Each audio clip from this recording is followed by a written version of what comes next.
개발자는 타격을 안 받습니다. 오히려 개발자들이 더 필요한 시대입니다. 제가 보기에는 좀 일을 하시는 분들, 찔리는 분들 있을지 모르지만 그런 분들은 제일 위험합니다. 설켜있는 지식들을 원하는 만큼 원하는 시간 내에 뽑아내는 능력은 바로 프롬프트 엔지니어가 가질 수 있고요. 제가 말씀드린 지식 검색사나 지혜 검색사 그런 형태까지도 옮겨갈 수 있는데 이것도 대체될 수 있겠군요.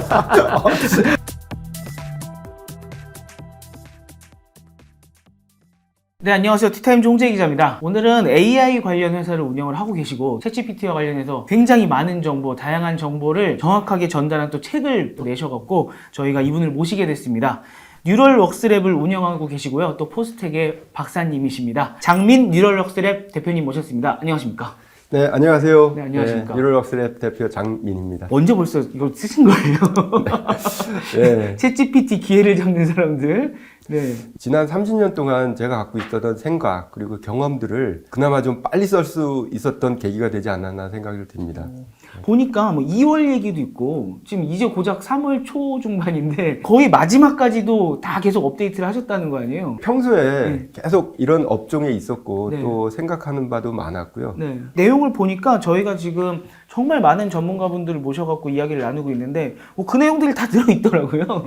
그래서 오늘은 뭐 이 책을 한번 나중에 보셔도 좋을 것 같지만 책에 나오지 않는 내용까지 저희가 한번 장 대표님께 좀 많이 여쭤봐서 최대한 많이 뽑아보도록 하겠습니다. 일단 그 뉴럴웍스랩 자체가 노코드를 하게끔 만들어주는 회사라고 하는데 저희가 상상하게 되면 그러면 챗GPT처럼 막 이렇게 이야기를 하면 알아서 뭐 코딩을 해주고 이런 겁니까? 어떤 겁니까? 노코딩이라고 하는 것은 개발의 전체 프로세스, 즉 개발을 하려면 우선 데이터가 준비돼야 되고요. 그 데이터를 전처리하고 라벨링하고 또 좋은 모델을 선택하고 그것을 가지고 학습을 하고 배포를 하고 배포된 소프트웨어를 운용을 하는 과정에서 아주 극히 일부분의 영역이 코딩입니다. 데이터로부터 인사이트를 뽑아내고 또 인사이트를 밸류로 만드는 그 과정 자체가 되게 긴 과정이고요. 저희는 그 과정 중에서 제일 부담스러워하는 코딩이라는 부분을 없앴다. 저희가 많이 들었던 얘기 중에 이 AI를 활용하고 그다음에 개발할 때는 도메인 지식이 되게 중요하다. 그러니까 각자 전문가들이 제일 잘 알 수 있다라고 말씀을 많이 들었는데 그분들이 제일 어려워하는 게 사실은 이거 코딩해야 되는 거 아니야? 거기서 많이 막히잖아요. 네네. 그 부분을 도와주신다고 보면 될까요? 저희가 이 노코딩 솔루션을 개발하게 된 그 계기가 된 게요. 의사들하고 일을 하면서부터입니다. 카톨릭 대학교의 대장암, 그 위암 진단 시스템을 만들다가 의사들께서 이런 질문을 합니다. 이거 나도 할 수 있어요? 이런 이제 질문을 했습니다. 그래서 할 수 있어요. 코딩만 배우면요.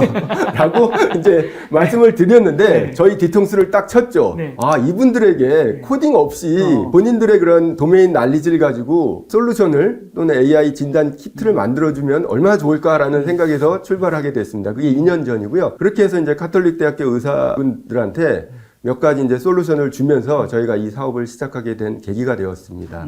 AI 관련해서 지금 뭐 수십 년을 계속 연구해 오신 분이기 때문에 챗GPT 관련해서 저희가 궁금한 거를 계속적으로 한번 좀 여쭤보면 좋을 것 같아요. 특히 책 보니까 저희가 그 부분 되게 궁금해 했었거든요. 과연 이 챗GPT가 나옴으로 인해서 생성형 AI가 이렇게까지 갑자기 우리를 강타함으로 인해서 어떤 직업들이 영향을 받을지 많이 궁금했었는데 많은 전문가분들께서 여기에 앉아서 말씀해 주셨지만 좀 많이 피하셨거든요.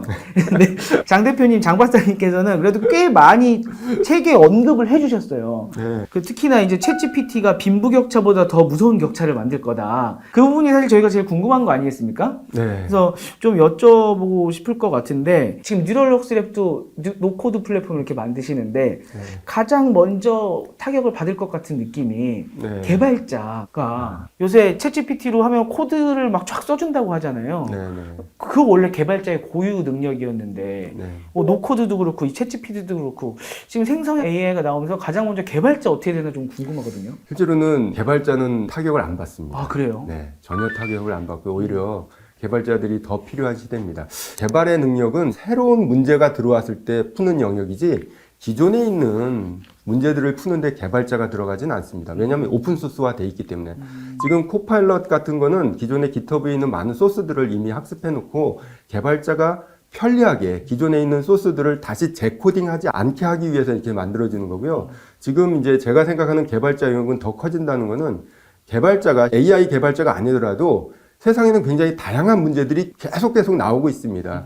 그런 영역이 IT라는 기술을 해서 풀려면은 개발자는 반드시 필요하고요.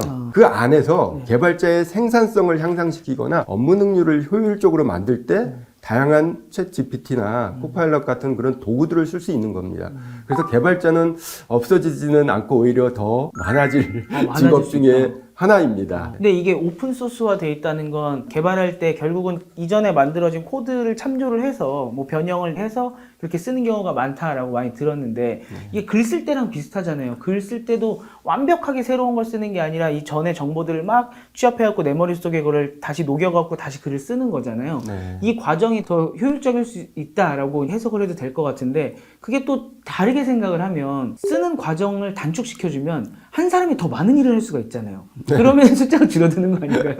지금 지적하신 게 맞습니다. 인간이 단순 반복적으로 하는 코딩 영역은 점점 줄어들고 있고요. 제가 말씀드린 건 그 고유한 영역, 실제로는 데이터의 종류도 많아지고요. 데이터로부터 할 수 있는 일들이 점점 많아지기 때문에 개발자는 분명히 엔지니어링 측면 그리고 앞단에서 다양한 구성, 기획하는 데 있어서 역할이 점점 많아질 거라고 생각이 듭니다. 그러니까 이게 파이가 한정돼 있으면 사실 그 안에서 서로 물고 뜯고 하는 건데 파이 자체가 커지기 때문에 한 프로젝트에서 사람의 필요한 숫자가 좀 줄어들더라도 전체적으로는 더 늘어날 수 있다. 좀 이렇게 보면 여기 몇 개 꼽아주시긴 했는데 이 챗GPT 때문에 어느 쪽이 가장 위협을 받게 될지 여쭤봐도 될까요? 제가 보기에는 좀 단순하고 반복적인 일을 하시는 분들, 본인이 생각하기에 찔리는 분들 혹시 있을지 모르지만 그런 분들은 제일 위험합니다. 특히 번역 또는 기자분들도 안 그러신 분도 많겠지만 단순하게 글을 퍼다 나르거나 팩트 위주로만 쓴다면 아마 위험할 것 같고요. 콜센터 직원들은 굉장히 많이 나와 있는 부분이고요. 아나운서들도 좀 위험하다고 생각하는 게 준 자료를 나레이션 하거나 자기 의견보다는 있는 내용을 전달하는 역할을 하는 직종. 그리고 좀 더 넓은 영역에 보면 생성 AI를 통해서 글뿐만 아니라 그림 또는 노래, 동영상, 멀티모달이라고 하는데 다양한 모달리티를 가진 컨텐츠들이 많이 나오고 있습니다.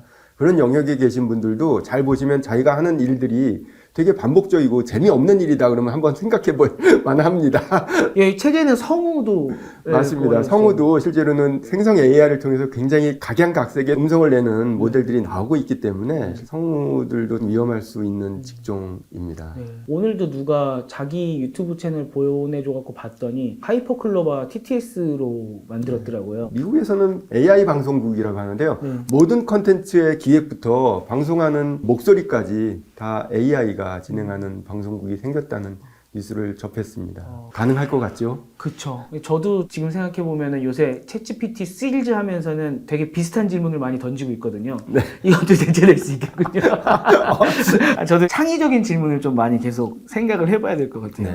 그리고 많은 컨텐츠들이 이미 챗GPT 안에 학습이 되고 있잖아요. 학습된 내용이나 양이 어마무시하게 큽니다. 그 내용에 자기가 쓴 내용이 들어있다 그러면 좀 위험할 수 있습니다. 이미 합숙돼 있다는 얘기군요. 네네. 자기가 생성한 컨텐츠나 내용이 학습 범위 안에 있다 그러면은 이미 위험해진 거죠. 그런 면에서는 좀 더 독창적이고 그 학습된 소위 파라미터가 내놓지 않을 만한 그런 아웃풋을 내는 직업이라고 이제 표현할까요? 살아남을 수 있는 직업이 그런 직업군에 있으신 분은 조금 안심해도 되지 않을까. 여기 보면 되게 또 특이했던 게 없어질 직업 대체할 수 있는 대체율이 또 나오잖아요. 그거는 신뢰할 수 있을까요? 그것도 확률입니다. 저희가 이제 신경회로망이나 AI를 전공한 사람들이 결국은 모델링이라는 걸 하거든요. 가설을 검증하는 걸 쓸 때 보통 모델을 만드는데 챗GPT도 모델입니다. 실제로 확률적 모델이고요. 단지 그 안에 있는 내용들이 웨이트로 표현되어 있기 때문에 딱히 설명하기는 되게 힘들지만 결국은 거기서 모델의 아웃풋이 나왔다는 거는 그만큼 가능성이 있다는 얘기죠. 굉장히 기분이 나빴던 게 기자가 없어질 확률이 50~60%가 되더라고요.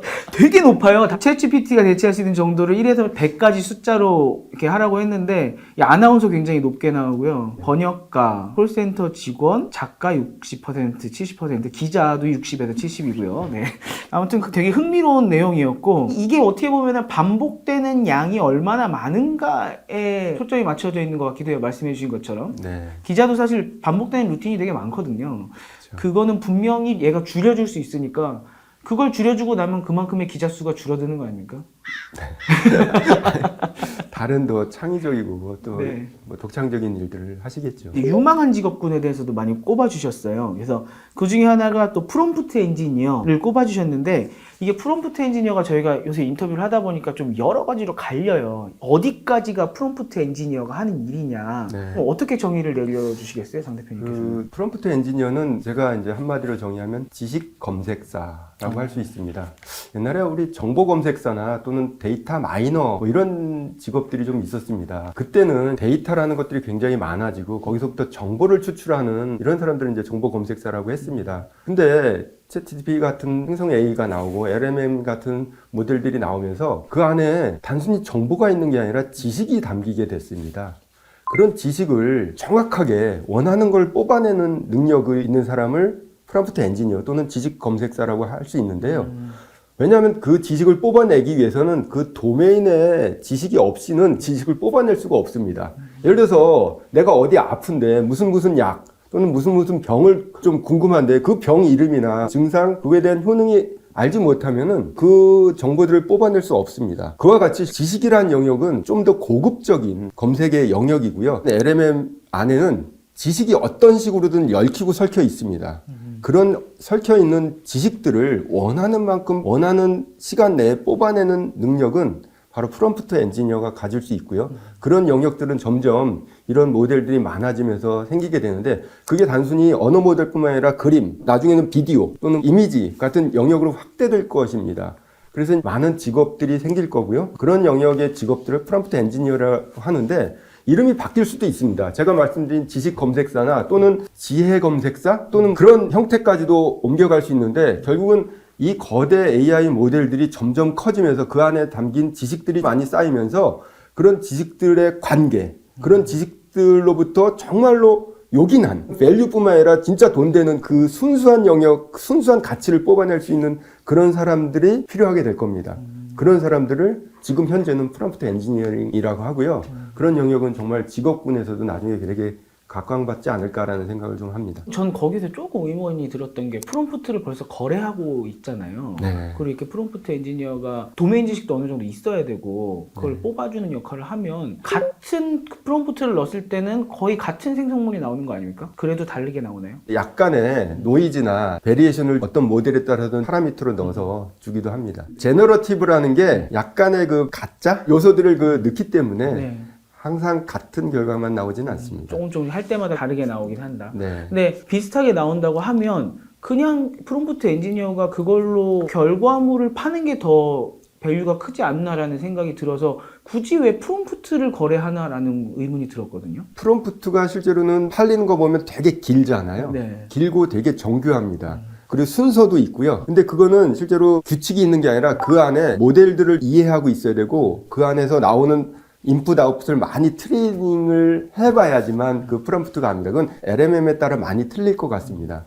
그렇게 어떤 특정 LMM에 맞는 프롬프트를 많은 시도와 경험과 지식을 통해서 습득한 그런 것들을 이제 팔기 때문에 가치가 있지 않을까 생각이 들고요. 만약에 LMM이 학습이 돼서 좀 버전이 바뀐다. 그럼 이제 프롬프트 엔지니어가 자기의 프롬프트 만드는 엔지니어링 방법을 좀 다시 튜닝해야 되는 그런 역할도 좀 해야 될 것 같습니다.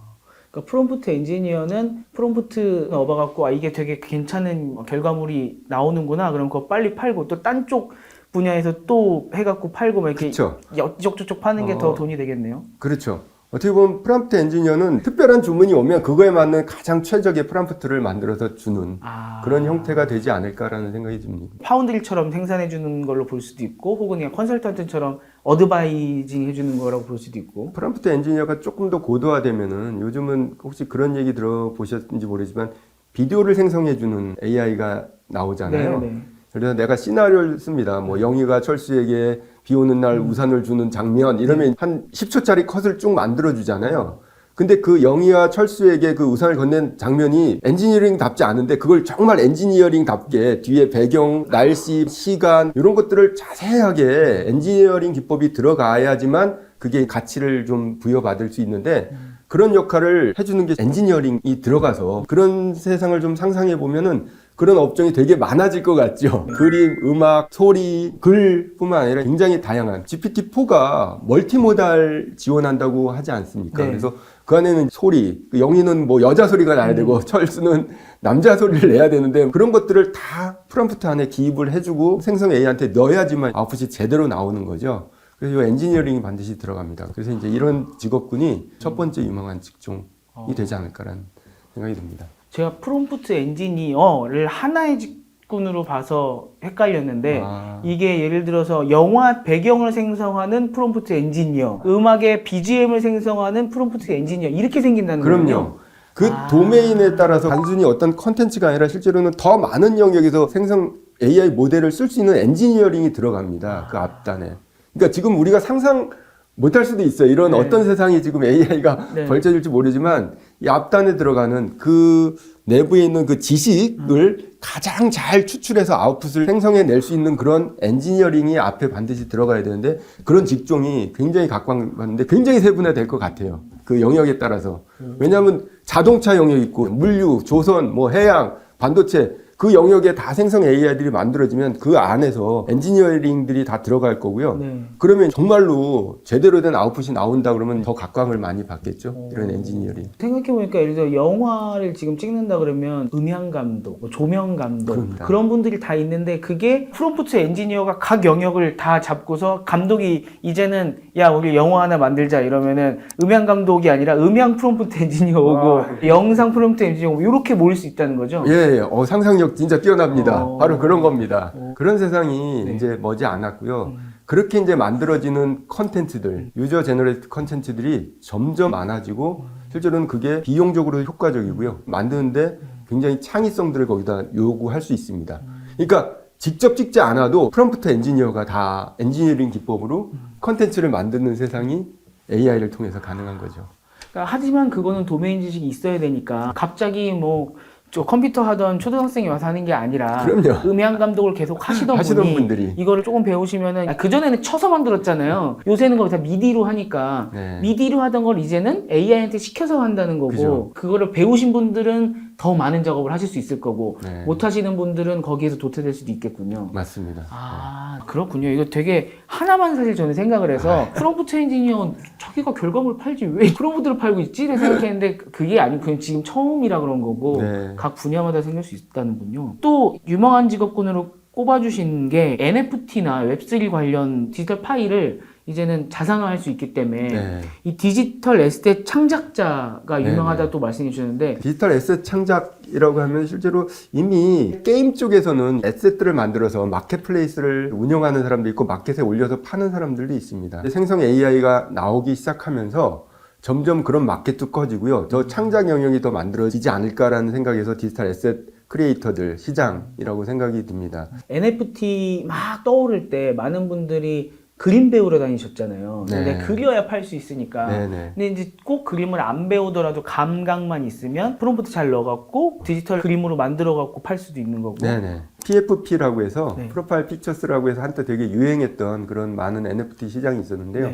그런 시장에서 디자이너들을 많이 고용해서 파츠들을 만들어서 엮어서 이제 NFT를 만들었던 시대가 있는데 그런 것들을 조금 더 이 생성 AI를 통해서 시장이 형성되지 않을까. 저는 그림을 예를 들어서 설명을 드렸지만 대표님께서 말씀하시는 거는 상상하지 못한 디지털 에셋이 더 많이 나올 수 있기 때문에 그럼요. 더 훨씬 더 클 수 있다. 보는 것뿐만 아니라 소리도 그렇고요. 배경, 사진, 요즘 엄청난 영역에서 실제로는 디지털 에셋들이 만들어지고 있습니다.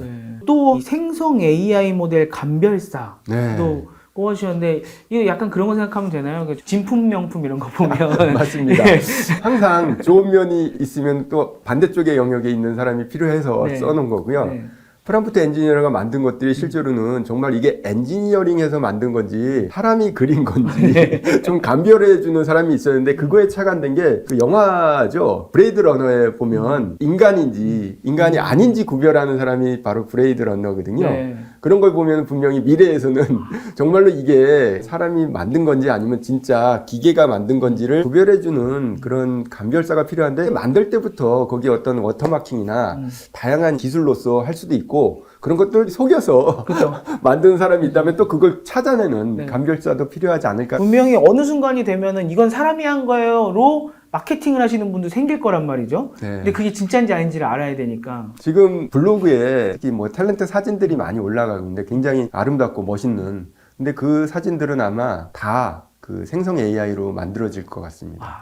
근데 그게 생성 AI로 만들었는지 아니면 진짜 배운지 구별해주는 큰 단체나 또는 기관이 생길 수도 있습니다.